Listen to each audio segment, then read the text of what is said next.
Hello എല്ലാവർക്കും നമസ്കാരം. ഇന്നത്തെ എൻ്റെ വീഡിയോ സ്റ്റുട്ട്ഗാർട്ടിലെ ഔസ്ലാൻഡ് ബെഹോയുമായി ബന്ധപ്പെട്ട് ഞങ്ങൾ കൊണ്ട ഒരു അനുഭവത്തെക്കുറിച്ച് പറയാൻ വേണ്ടിയിട്ടാണ്. എൻ്റെ പാസ്പോർട്ട് ആക്ച്വലി എക്സ്പയർ ആകുമായിരുന്നു. അപ്പോൾ ഞാൻ പാസ്പോർട്ട് റിന്യൂ ചെയ്തു.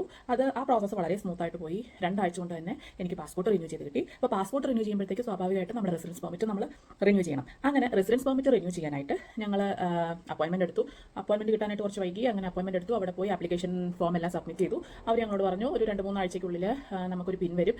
ആ പിൻ നമ്പർ കൊണ്ട് പിൻ നമ്പർ കിട്ടിക്കഴിഞ്ഞിട്ട് നമ്മൾ വീണ്ടും അപ്പോയിൻമെൻറ്റ് എടുത്തിട്ട് അവിടെ ചെന്ന് നമ്മുടെ ഇലക്ട്രോണിക് കാർഡ് നമുക്ക് റിസീവ് ചെയ്യാമെന്ന് പറഞ്ഞു. ഓക്കെ, അപ്പോൾ ഞങ്ങൾ ആപ്ലിക്കേഷൻ ഫോം എല്ലാം സബ്മിറ്റ് ചെയ്ത് ഒരു 3 വീക്സോളം വെയിറ്റ് ചെയ്തു. 3 വീക്സ് കഴിഞ്ഞപ്പോഴത്തേക്ക് ഞങ്ങൾക്ക് പിൻ വന്നു. ഈ പിൻ നമ്പർ കിട്ടിക്കഴിഞ്ഞിട്ടാണ് പിന്നെ നമ്മൾ ഈ കാർഡ് കളക്ട് ചെയ്യാനുള്ള അപ്പോയിൻമെൻറ്റ് എടുക്കേണ്ടത്.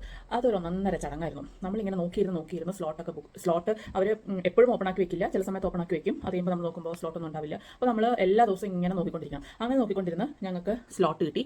അപ്പോൾ ഇന്നലെ ആയിരുന്നു എനിക്ക് ആ കാർഡ് കളക്ട് ചെയ്യാൻ പോകേണ്ട ദിവസം. അങ്ങനെ മിനിഞ്ഞാന്ന് എനിക്ക് മെയിൽ വന്നു. ഓക്കെ, യുവർ ടെർമിൻ ഒരു റിമൈൻഡർ മെയിൽ വന്നു. ടെർമിൻ ഇന്നപ്പോഴാണ്, കറക്റ്റ് സമയത്തല്ലേ ഇതിൻ്റെ ഡോക്യുമെന്റ്സ് ഒക്കെ കൊണ്ട് ചെല്ലണം എന്ന് പറഞ്ഞിട്ട് മെയിൽ വന്നു. ഓക്കെ, ഇന്നലെ ഒരു രാവിലെ 12 മണിയായപ്പോഴത്തേക്ക് എനിക്ക് വേറൊരു മെയിൽ വന്നു. അതായത് നിങ്ങളുടെ അപ്പോയിൻമെൻറ്റ് ക്യാൻസൽ ആയെന്ന് പറഞ്ഞിട്ട്.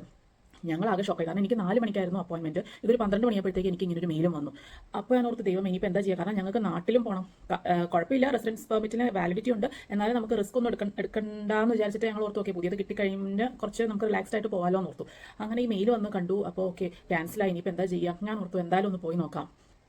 ആ മെയിൽ ഞങ്ങളൊന്ന് ശ്രദ്ധിച്ച് നോക്കിയപ്പോഴത്തേക്ക് എനിക്ക് അപ്പോയിൻമെൻറ്റ് ഉണ്ട്. നമ്മുടെ സ്റ്റുട്ട്ഗാർട്ടിലെ കാര്യമായിട്ട് പറയുന്നത്. എനിക്ക് അപ്പോയിൻമെൻറ്റ് ഉണ്ടായിരുന്നത് അവിടുത്തെ 3rd ഫ്ലോറിലാണ്. പക്ഷേ ഈ മെയിൽ വന്നേക്കുന്നത് 1st ഫ്ലോറിലെ ഒരു അഡ്രസ്സ് ചെയ്താണ്. അതെങ്ങനെ മനസ്സിലാണെന്ന് വെച്ചാൽ ഇമെയിലിൻ്റെ അടിയിൽ ഉണ്ടാവില്ലേ ഫ്രം എവിടെ നിന്നാണ് എന്ന് പറഞ്ഞിട്ട് അവരുടെ അഡ്രസ്സ് മെൻഷൻ ചെയ്യില്ല. ഞങ്ങൾ നോക്കിയപ്പോൾ അത് 1st ഫ്ലോറിൽ നിന്നാണ്. അവർ മെയിലിൽ കാണിച്ചേക്കുന്ന റീസൺ നിങ്ങളുടെ അപ്പോയിൻമെൻറ്റ് ഇന്നത്തെ cancel due to some internal reasons എന്നാണ് അവർ മെൻഷൻ ചെയ്തിരിക്കുന്നത്. അപ്പോൾ ഞങ്ങൾ ഇത് ശ്രദ്ധിച്ച കാരണം, ഈ ഒരു അഡ്രസ്സ് ശ്രദ്ധിച്ച കാരണം ഞങ്ങൾ ഓർത്ത് എന്നാൽ ഒന്ന് പോയി നോക്കിയേക്കാം. കാരണം എനിക്ക് അപ്പോയിൻമെൻറ്റ് 3rd ഫ്ലോറിലാണല്ലോ, ഇത് മെയിൽ വന്നേക്കുന്നത് 1st ഫ്ലോറിൽ നിന്നാണ്.